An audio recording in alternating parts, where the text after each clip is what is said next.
Hey everybody, welcome to the back room. I'm Andy Ostroy. We have author Lee Yaron with us today. We shall chat with her in just a second. But first, thanks for tuning in. We appreciate you listening, and we'd love to hear your comments.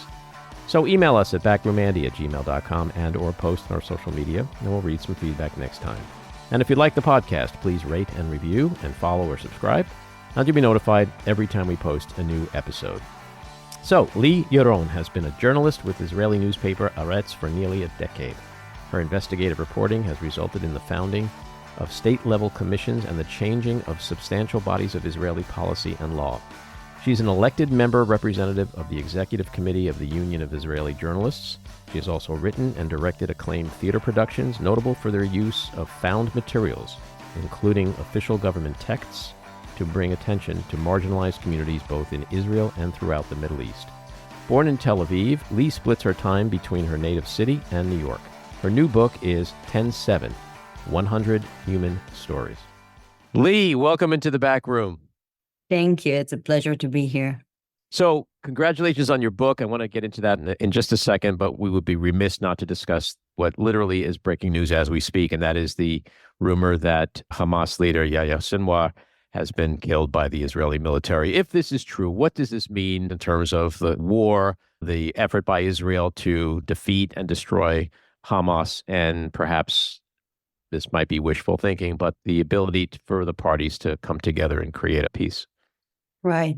If the rumor is true, we're likely gonna see this war ends really soon. Sinwar is Hamas, is the leader, is the one that is leading the negotiations, is deciding the strategy of the organization. The Israeli IDF was wanting to get to him since this war started, now more than a year. And if it is true, and with the US election coming, I think we'll see this war ends really quickly. One thing that is disturbing is that we know that Sinwar is usually having so many hostages with him to try to protect himself. And if it's true that he was killed with no hostages, I think it's probably bad news about how many hostages are still alive. And that's very concerning. I'm hearing it from a few people today. Mm-hmm. One of the things that was shattered a year ago on October 7th was Israelis' sense of security, that they felt that the border was porous, that the enemy, the terrorists, can invade and create the kind of massacre, which was the worst slaughter of Jews since the Holocaust. We saw them go after Nasrallah and kill him, Hezbollah leader. If this rumor turns out to be true, what does this do for the security of the people in Israel? Emotionally? I mean, we need to understand that people in Israel are living this day of October 7th in so many ways again and again this year. People feel frozen in time. We have rockets overhead from the north and from the south almost every single day this year. So people are in a state of fear. So many young fathers and young men are now fighting, sent to reserve, putting the women and the children alone in the house. The economy is in many ways collapsing. So people, I've never seen Israelis so scared and so depressed, and we need to say that. So, of course, if it's true that Sinwar is dead, that could change a lot. But I feel, and especially the young generation, my generation, we feel like it's great that Israel is now again showing that we can win the enemies, of course, not the civilians, but the terrorists that were murdering and slaughtering Israeli civilians on the border, on the Gaza envelope. But the question is, what after? An army can win a war alone. We need the government, we need the politicians to come up with a plan to go to diplomacy and do everything possible to promise real security, which is peace and agreements to both Israelis and Palestinians. People who listen to this podcast know my politics. They know my support for Israel and its need to defend itself. They also know that I'm compassionate towards anyone who is innocent and suffers loss of life, especially children. My heart breaks for seeing a place like Gaza be destroyed. But I think there's so much nuance and historical context that a lot of people are ignorant of, which makes this conversation that we're having in the world today very complicated. But one of the things people always say when they look at Israel's actions of the past year, and they're critical of it, They say that it just breeds another generation of terrorists in the Arab world. So if it is true that Sinwar is dead, and I suspect it is true, is there just going to be another Sinwar that comes along and takes his place? Just like, is there going to be another Nasrallah and Hezbollah that takes his place? And this insanity that we've seen decade after decade just continues. In the immediate time, of course, now Sinwar is Hamas. So killing Sinwar is very much destroying Hamas and achieving this goal Netanyahu was speaking about. But it's only in the immediate time because, like you said, in a year or in 2 years, there will be a new leader, and he can be even more hating of Israel and of Jews than Sinwar was. So what we need to do, if it's true, is to truly work for a diplomatic solution and not just rely on the IDF. I think that's the mistake we're doing time and again. You know, I come from the generation that is 50% of the Israelis. 50% of us are 30 years old or younger. That means that we were born with the assassination of Prime Minister Yitzhak Rabin and with the murder of the peace attempts of the Oslo Accords read Rabin. So half of the Israelis never lived in a time where there was a real hope for peace. Like us, more than half of the Palestinians are 18 years old or younger. So if you think about it, these people fighting this war, these young people, were all born into this reality. We're all told it's unchangeable. And I really, really hope that after everything we've been through in this year, all of this suffering, all of this grief, we all lost so many people from both sides. Our generation, our responsibility is to try to put an end to this very old conflict that our grandparents started. I think you're so right. And, you know, when we reflect back on October 7th, a lot of people believe that one of the reasons that massacre was able to happen was because Israel, and Netanyahu in particular, the military took its eye off Gaza. And that created the feelings of insecurity amongst Israelis. Clearly, in the last month or two, with these assassinations and also with the exploding pagers, it shows that when Israel does focus, when the military does focus, it can do a pretty good job at getting the job done. But you're right. It's more than militaristic aims here that are important. It is diplomacy. We can add here, it was also chauvinism. You know, the only people who warned the IDF that this attack is going to happen was these young women called tatzpitaniot, spotters. They are young soldiers, 18, 19 years old, who had the job of sitting in the border and looking at Hamas activity there for hours and hours every day. They can't even move their eyes. And weeks and months before the attack, they told their commanders, we're seeing something happening. There is this suspected activity of Hamas. We didn't see it before. We need to do something. And they were told, thank you, girls. You're just the eyes. You're not the brain. And they were dismissed, and nothing happened with their warning. 16 of them were murdered that day, and 7 were taken hostage. Many of them are still there. So when we're speaking about this failure, it's always so important to remember these young women that really, really tried to save Israel and were ignored. So before we get into the book, which is 10/7, 100 Human Stories, describe for us your life before October 7th, 2023, and the attack in Israel, and where you were and what you were doing that day. I was a journalist for Haaretz for almost a decade now. I was the welfare correspondent writing about people on the margins of Israeli society. If it's the elderly, asylum seekers, the LGBTQ community, women's rights. And 3 years ago, I started our climate beat. Not many people know it, but in Israel, climate change is not a thing because it's always hot. So people don't really see it as something that is dangerous, but obviously it is. The Middle East is a hotspot for climate change. So I was trying to make our leaders aware of that. I'm doing this kind of journalism that really aims to change political reality and policies of discrimination. Every time I would reveal some kind of a policy of the government against the weakest people, and then I would write about it again and again and again until I was able to change the policy or the law. And we started doing that with climate change, making people aware that Israelis are dying out of heat waves, thing that might be, so obvious for Americans, but we actually didn't know that, or floodings and all of these issues. And a few months on May 2023, I decided to take 1 year of fellowship about climate science on Columbia University and came here to New York. Thinking it will be this relaxed year after 10 intense year writing for the newspaper, just, diving into the science.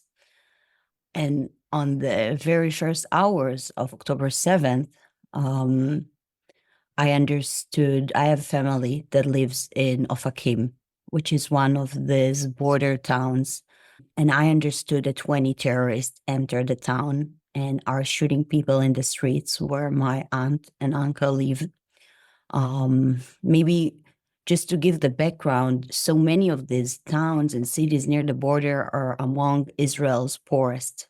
These people are suffering from Hamas rockets since 2001, more than 20 years, but they can't afford themselves to have shelters in their homes like so many of us have in Tel Aviv. So every time there's a rocket alert, they are running out to the public space, to the public shelter where they can look for safety. And on that day, the people of Ofakim were running outside, just becoming easy targets to this Hamas terrorist, ending up murdering 49 civilians in Ofakim. I was so concerned to my family, but in the end, they were luckily saved because that day they decided not to run outside and stay home. So used to this rocket alerts that they were like, okay, another rocket from Hamas. We've been through it for 20 years. We'll just stay home. And being lazy saved them in the end. But it started really personal. And just from the very first days, I had the feeling that I have to do something, that I need to do something for these victims. And the only thing I could do is to write what I've always done, to make these people remembered, and remembered not just for the last moments, like so many of the things we've heard this year, but really to remember them for who they were, for their lives, to even make them alive again on paper. I conducted, since last October, hundreds of interviews with bereaved families, with friends, with first responders. And I really dove deep into their lives and their beliefs and their communities and families' histories. Some of the chapters are starting in the 40s or the 50s or the 80s, and you start to understand through this 100 human stories, through these 100 families, you start to understand what is the Israeli-Palestinian conflict and the history of Israel through them. They're like a window for a better understanding. And you interviewed not just Israeli Jews, you interviewed a diverse group of victims. Why was that important for you to do in this book? The victims of October 7th are as diverse as the Israeli society. 22% of the Israelis are Palestinian Israelis or Arab Israelis who also fell victim to Hamas atrocities. I'm following one horrible story that wasn't told before of the youngest victim of the attack. A baby that was 10 hours old when she died, a Palestinian Israeli Muslim baby. And her mother was 9 months and 4 days pregnant on the morning of 10/7, driving to the hospital to give birth to her first baby girl. And on the way, this Hamas terrorist stopped her. And even though she wore a hijab, even though she was visibly pregnant, they shot her twice in her womb. When the doctors did the surgery, they couldn't believe what they saw, which is that this unborn baby took the two bullets, suffered the two bullets, and perfectly shielded her mother. So her mother lived. She's very traumatic, but she's physically healthy. And this little baby, a Palestinian Israeli, is the youngest victim. So there are so many of these horrible stories of these people. All of the victims of 10/7 were, or almost all of them were civilians, people who are struggling to make a living. So many were peace activists, and we can go into that, from the kibbutzim. So many were Palestinian Israelis. So that was very important to me. Another story we can mention is the story of the Thai and Nepalese students. Mm-hmm. This amazing group of people. I'm following the story of 17 of them, this one group of people who are coming from very poor families, wanting to come to study and work in Israel, to earn money for their families in Nepal and Thailand. And they arrived in this kibbutz Alumim, 3 weeks before the attack. They knew nothing about the conflict, to the degree that they couldn't distinguish between Arabic and Hebrew. So when the attack started, they were hiding in the shelter like everybody else. But it was only them. Israelis were in different shelters near their homes. And when they heard someone speaking outside, it was the terrorists speaking Arabic. But for them, Arabic and Hebrew sounds the same. So they went out to say hi to their boss. They thought the attack was over and wanted to hear what they should do. And in that moment, the Hamas terrorists shot them, even though they yelled, Thailand, Nepal, like, we're not involved. 3 of them survived, still hospitalized in Israel. They don't have their families with them because they can't afford it. So traumatized, young students in their 20s, just asking, what did we do wrong, and why no one in the world remembers us, and only speak about this attack as something between Israelis and Palestinians, not acknowledging that so many innocent people were hurt. So it's a story we need to remember as well. You profiled and obviously, as you mentioned, spoke to victims and survivors from every massacre site. You're a journalist, you're a writer, you're also an Israeli, a Jew, and a human being. Share with us the range of emotions in talking with the people you just mentioned. And for someone like yourself, it's not just hearing somebody tell a story, write it down, publish a book. You're hearing the most horrific tales from people of such barbaric brutality.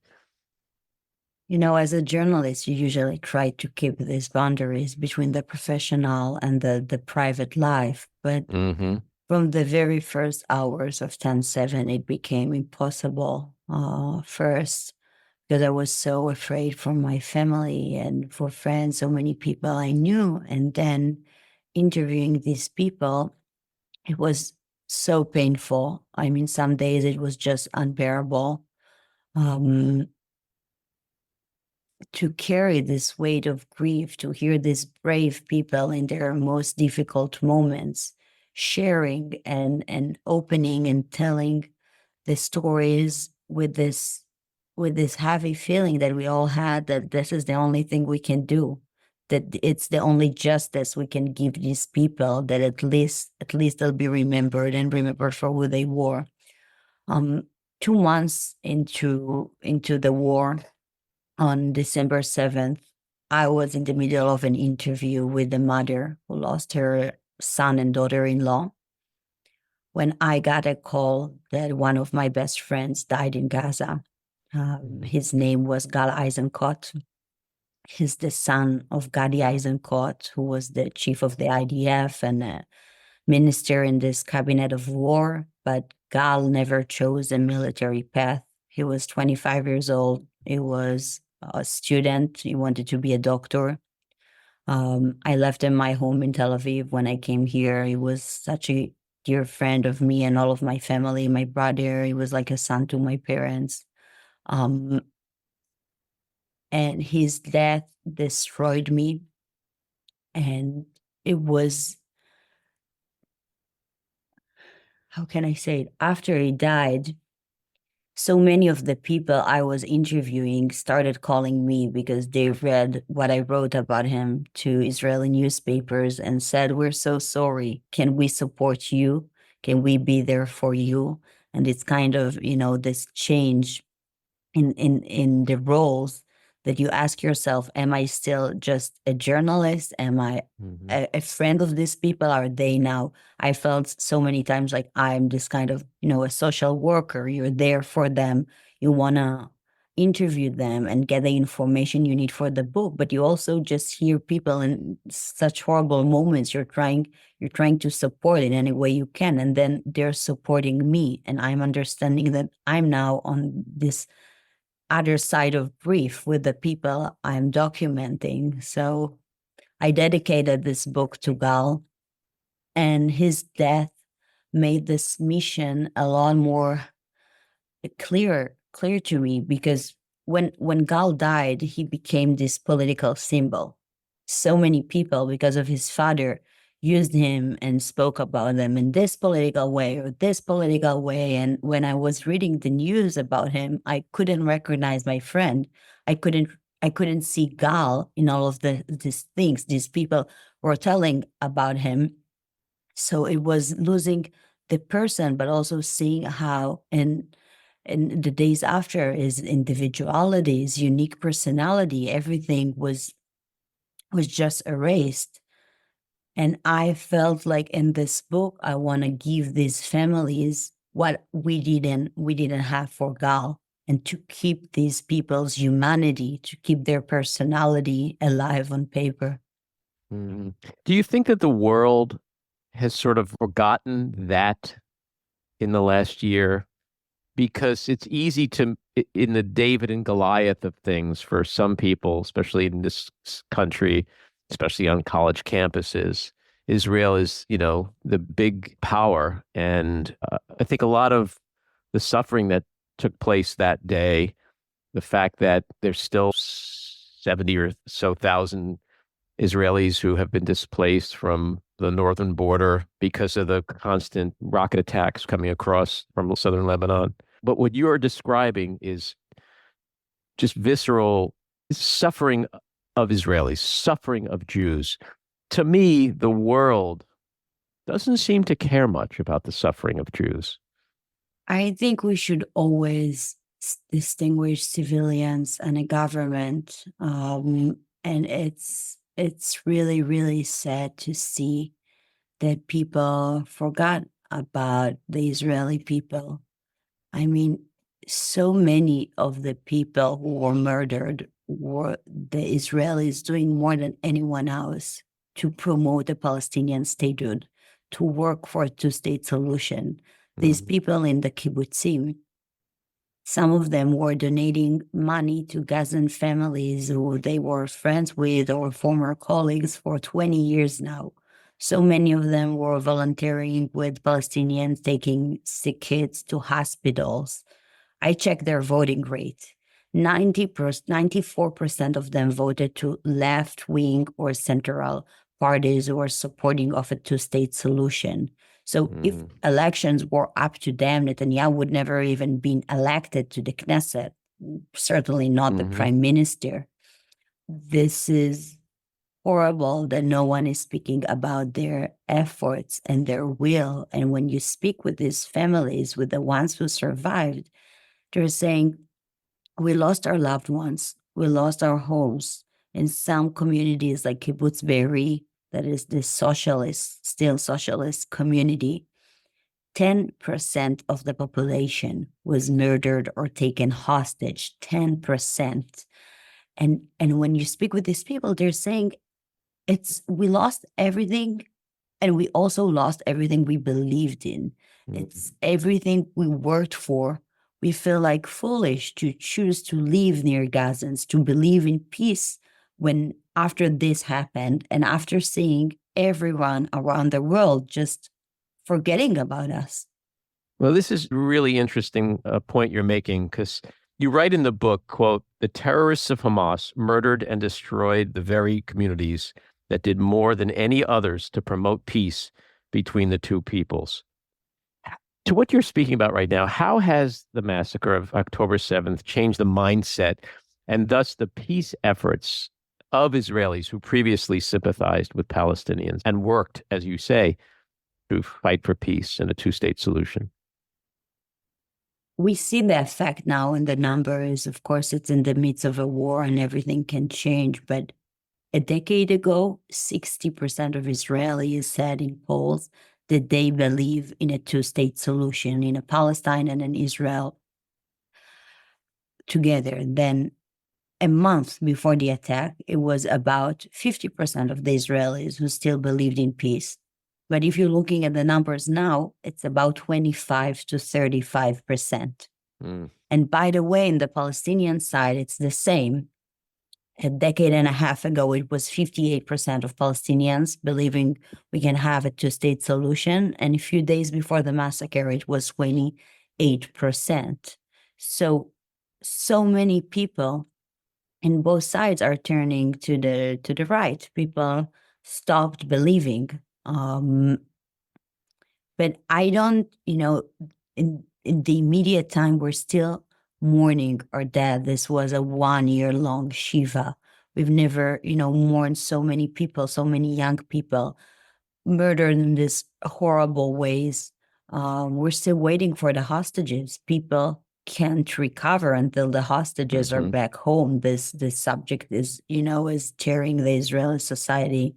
And that's another thing. But I hope that when the war will be over, like we said in the beginning of our conversation, we'll see new movements. We'll see the families of the hostages became kind of new leaders in the Israeli society. A lot of people are following them, are seeing them as sincere leaders, that we know their motivations and might be able to lead us. People are so tired of this government. Netanyahu is in power for 17 years. 17 years. We don't have the rules you guys have in the US to limit the amount of time a person can be in power. And I mean, for me, for my generation, when we see the Netanyahu campaign of 1996, his slogan was Netanyahu, making peace with safety. For us, we can't believe that they were debating how to make peace, not if to make it or not. I mean, today, just the word peace is a taboo, both in the Israeli and Palestinian society. So we have a long way to go. And yes, now the Israeli left is destroyed. But I hope, you're speaking about these American campuses. I heard people chanting "River to the Sea" in two places. I heard it in Columbia University, and I heard it in the West Bank by Israeli settlers. And it doesn't matter who's chanting this. It's always, this phrase is also always amplifying to raise the other people. And as a person who lived all over life in this constant war, in this conflict zone, it's very clear to me that no one is going anywhere. We are 7 million Israeli Jews, 2 million Israeli Palestinian Israeli, more than 4 million Arab Palestinians. No one is going anywhere. No, none of us has where to go. I come from a family of Holocaust survivors. Sure, we would skip that. We would stay in Europe, but we can't. From my mother's side, our last name is the year 4096. It's in Hebrew gematria. They say Adato, it's 4096, which is the year that my family was deported from Portugal with the rest of the Portuguese Jews. And for 500 years, we're remembering this year and this injustice, moving between Italy to Turkey until coming to Israel.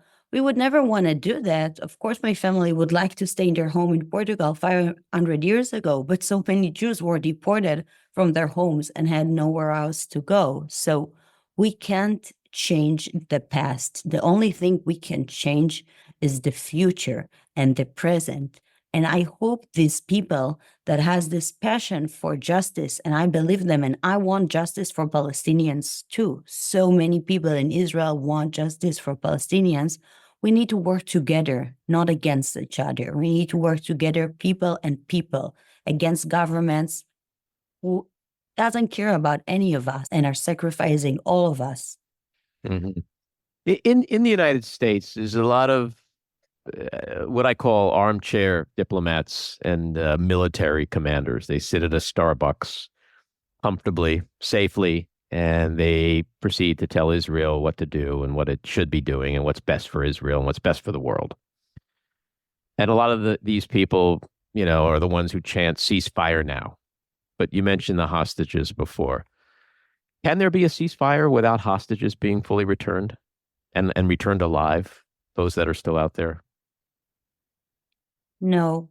For Israelis, the answer is no. We have this, social contract that says that we don't leave anyone behind, that we are a country of a mandatory military service. The U.S. military has the same thing too, by the way. Right. And that's, this kind of belief that what allows parents to send their kids to the army when they're 18 and trust the government that they'll do anything. So so many people are saying we're concerned if Israel can suffer the price, can take the price of making this hostage deal. And I'm asking if we can, what will happen to us if we wouldn't make the deal? What will be left of Israeli identity if we break this social contract? So, there's hundreds of thousands of Israelis in the streets asking for a hostage deal and a ceasefire. Netanyahu was able, like he's able in so many other cases, to divide the Israeli society in this question and make it a political question. But still, the majority of Israelis are saying it's not political for us. We have this sacred Jewish value of pidyon shvuim, of bring them home, and we will not compromise on that. And, in the book, I interviewed hostages who came back, people who were released in the deal in November. I'm focusing on the story of a mother, her daughter, and a friend of the daughter who were doing this pajamas party on October 6th, ended up lasting 2 months in Gaza. And just hearing from them the little details about their lives in captivity for 2 months, the very fact that they were taken from their homes, from their beds, in their pajamas, and the terrorists drove only 15 minutes. And 15 minutes later, they were hostages. Their home was so close to Gaza. This shock of being, from a state that you're free to being hostage, then moves for days between homes of civilians in Gaza until they decided where to put them in this family's house. They could hear them, but they never met them. The terrorists covered the little girls, 2 little girls, 8 and 12 years old, from head to toe because they didn't want to see any woman's flesh. And so many times there were 5 hostages held in this small room with a broken window, no bedding, just mattresses on the floor. They all were suffering from lice and fleas, but tried to hide their itching from the terrorists so they wouldn't cut their hair or do anything worse to them. They had no food, an orange a day or 2 cucumbers or a pita to share for 5 people. And so many times the terrorists would take the 2 little girls to a separate room and just ask them to sit and stare at them while they're holding a gun against the little girls. And they ask them to be quiet and not cry. Or in other times, they would tell them, repeat after me sentences in Arabic. They didn't understand, and they did what they were told. And in the end, the terrorists would say, congratulations, you're converted to Islam, to these little girls, or starting to cry. And the mother needs to explain, no, it's okay. you're still Jews, but just this, little horrible actions. And then understanding that in all of this time, for 2 months, they knew nothing about the faith order of their families. They didn't know if their father survived, their friends. They had no TV, no radio. They didn't know if people even know their hostages, if they didn't know anything about the protest. And that was a real torture. And then on the other side, I'm following what's happening to them in Gaza and their 2 months in captivity, but I'm also following what's happening to their families. And their families were told that the girls were dead. Their bodies were identified with bodies of two other little girls from this kibbutz. So the families were already mourning, then understanding their hostages. And I mean, this was only 2 months. So, just thinking about the 100 people that are still in Gaza for more than 1 year now, we were all destroyed when we heard the news about Hirsch and the murder of Hirsch and the other 5 hostages with him. But, maybe as we speak, there are more hostages that are being executed, that are held in these tunnels with no air, with no light, with no ability to even breathe properly. We have to remember them, and it's the Israeli government responsibility to do absolutely everything we can to bring them home. Yeah, what you're talking about, it speaks to what I was saying before about what I believe is the indifference to Israeli Jewish suffering. You're humanizing the victims, the hostages, when you speak the way you do. Little girls in their pajamas. I have 3 daughters. I think people, the Starbucks diplomats, they don't see Israelis in that way. And that's really unfortunate. And what I learned the most in the last year was when I saw hostage posters in New York and all over the world being ripped down. Because in a sense, metaphorically, a lot of them were little girls in pajamas on those posters. And I watched people with just depravity tearing down posters of innocent people. At the same time, the argument was what Israel's doing is wrong because innocent Gazans are being killed. They didn't ask for the war. They didn't massacre the Jews. They're not part of the government. They're not part of the military. They're just innocent. Those same people were ripping down hostage posters of innocent children who weren't part of the Israeli government, weren't part of the Israeli military. And that's when I realized, as a Jew, this is the story. I mean, this is what we live with every day. This is why the phrase never again has to be more than a hashtag on social media. And I think for me, when I look at what Israel has done in the last year, and I try to keep an open mind just from a humanity standpoint, because I think that's essential, I can't stop myself from getting back to that place of, but they were ripping down those damn posters. And that's where we are in this world today. It's where we've been in this world for centuries. And I don't know if that ever changes because the world just doesn't see Jews as little girls in pajamas who are ripped from their families and held captive.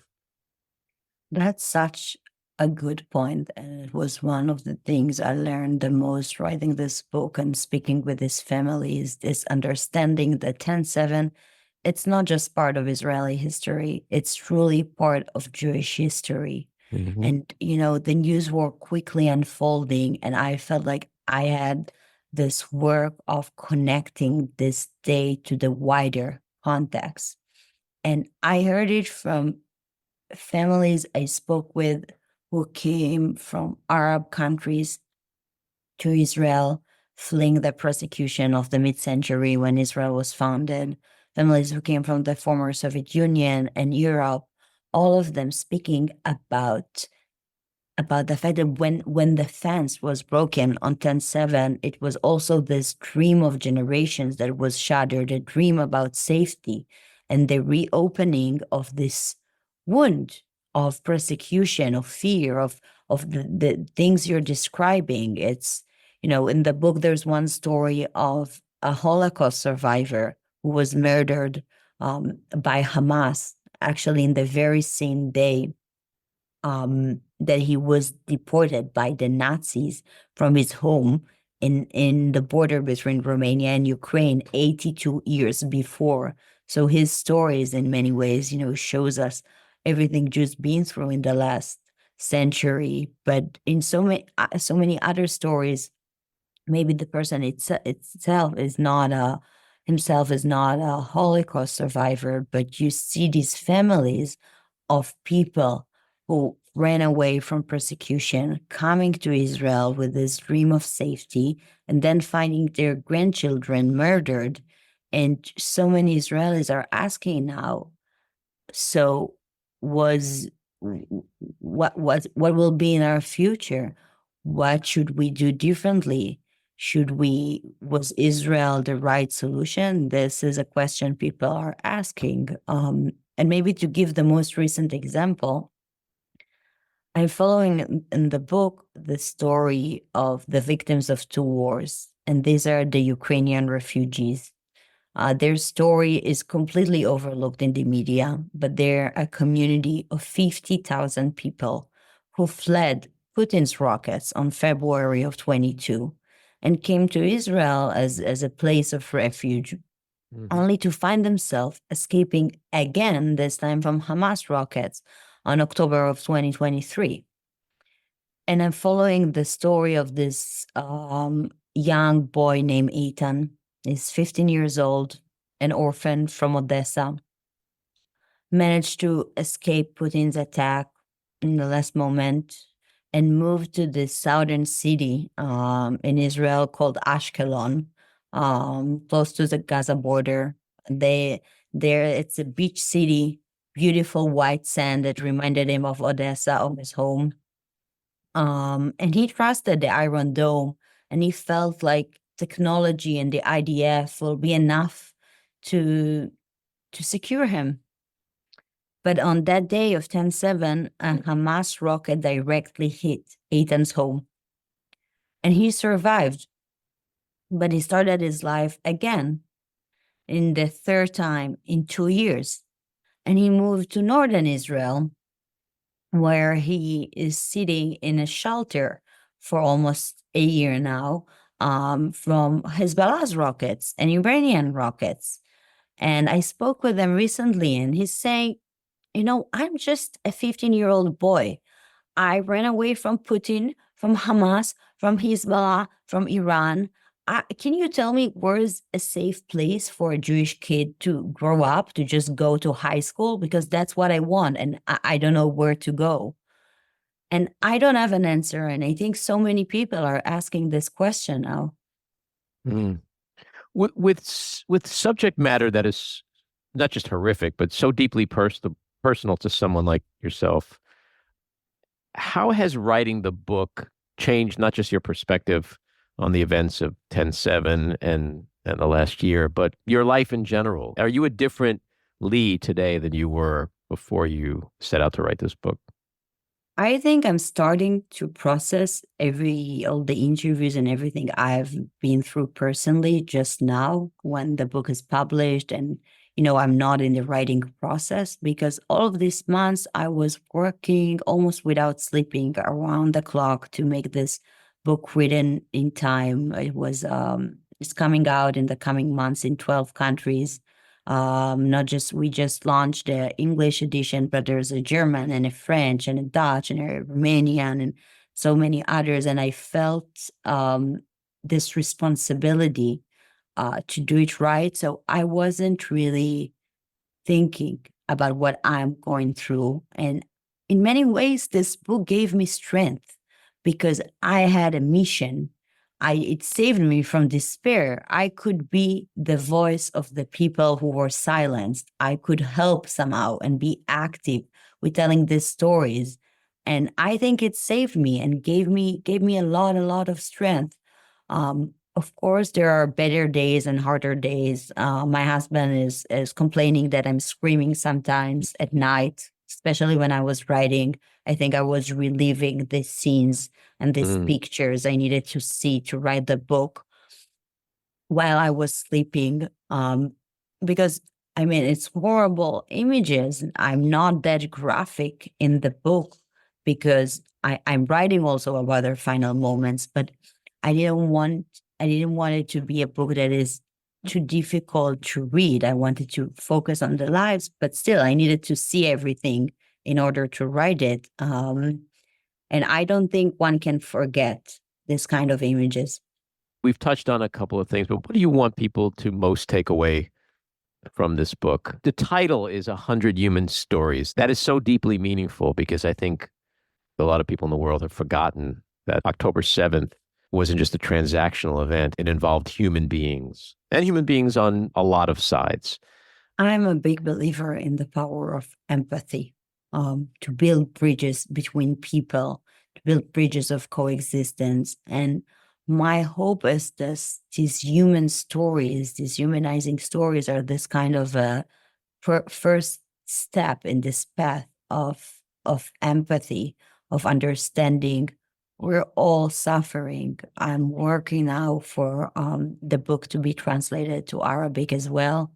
And I hope this book can be the first step. Do you think there could truly ever be peace in that part of the world? I have to believe in it. As a person that my first memories are the Intifada and buses exploding and living with this fear all the time, I have to believe that my generation will change something. And maybe we can go back here to the gender aspect. No one, when we're speaking about the past and also when we're speaking about the future, everyone are overlooking the fact that there are no women in both sides of the decision making of this conflict. There's no women in the Israeli cabinet of war. There are no women in the negotiations about the hostages or in leading roles in the IDF. I mean, of course, there are no women in Hamas's side, right? And we spoke a bit about the Tatzpitaniot. Let's remember that the only people who warned us were these young women. And remember that in the peace movement, so many of the leaders were women. On October 4th, there was a huge peace march led by two organizations, an Israeli organization and a Palestinian organization. On the Israeli side, it was Women Wage Peace, an organization founded in 2014 after the last war, and from the Palestinian side, Women of the Sun, founded in 2021. And in the last few years, these organizations are working together. They sign what's called the Mother's Call, saying, as mothers, we have more that unites us than separates us. We all want to protect our children, and they were calling the leaders to go back to the negotiation table. I mean, no one is naive. This is a very complicated conflict, and it wouldn't end in a day. But our leaders owe us to at least speak, to at least try and find a solution. And on October 4th, there were thousands of Israeli and Palestinian women marching together from Jerusalem to the Dead Sea, asking for that. 3 days later, the co-founder of Women Wage Peace, Vivian Silver, was murdered in her home with 3 other members of this peace organization. So when we're asking, if there's a possibility for peace in the future or what will be the future, I think one of the most important things is to have women's voices in the decision-making process. It's absolutely crucial that it wouldn't be just men like it is for too long. I don't know if, obviously it's not this magic solution, but this is the path we should take. Yeah, I could not agree with you more. I think that is just a really important point. I personally believe women should rule the world. As you know, in this country, in the United States, we have a very critical, consequential election coming up with a woman of color. And when I say consequential, we're either going to have somebody, in my opinion, who will carry out politics and policy in a manner that you just mentioned, or we're going to have something very different and very destructive. I mean, I'm an Israeli and I wouldn't want to, the only message I could, give from what we've been through in the last couple of years since Netanyahu is indicted, that it's very dangerous to have a very powerful man that is thinking about his own faith and thinking about escaping jail while he needs to make decisions that are supposedly work about the Israeli people, or in your case, the American people. This is dangerous. And in the last couple of years since Netanyahu is indicted, he's ruining democracy, trying to save himself. We've seen it happening. We never expected it to be so strong. We never expected Netanyahu to pursue some of the things he pursued. So I would warn you, and I think people, it doesn't even not speaking personally. We want our leaders to be people who are able to think about the civilians, about the people, and not busy saving themselves from jail. It's very simple. Well, there's so many parallels between Netanyahu and Trump. Are you concerned at all about American Jewish support for Trump in this election?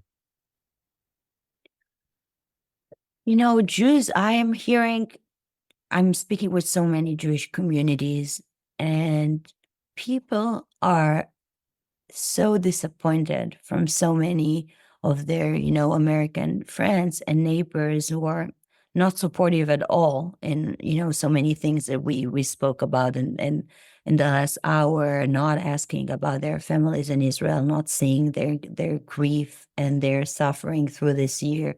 So I hear a lot of Jewish communities, and we know the statistics that are mostly voting for the Democrats, mostly, feeling that in the end, the Democrats that Biden was a great ally of Israel, and they are sticking with that. But yeah, I'm also hearing voices of Jews voting for Trump, just so afraid for Israel and feeling like maybe Trump will be a better ally. I don't know if that's true, but definitely for Jews today, Israel is more than ever one of the most important topics they're voting for.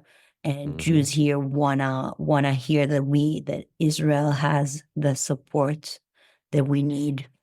Lee, I could talk with you all day. Thank you so much for coming on. I really appreciate it. This was a riveting conversation.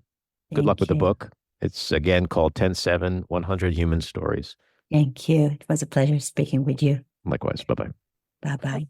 This episode of The Back Room was edited and produced by me, Andy Ostroy. It was co-edited and co-produced by Maddie Rosenberg and co-produced by Jen Hammoud. Our theme song was composed by Andrew Hollander, and our logo was designed by Cricket Langell. And special thanks to Patricia Wind. Please take a moment to rate and review the podcast, and also follow or subscribe. Until next time, keep your eyes on Washington, Hollywood, and your own backyards, and have a great week.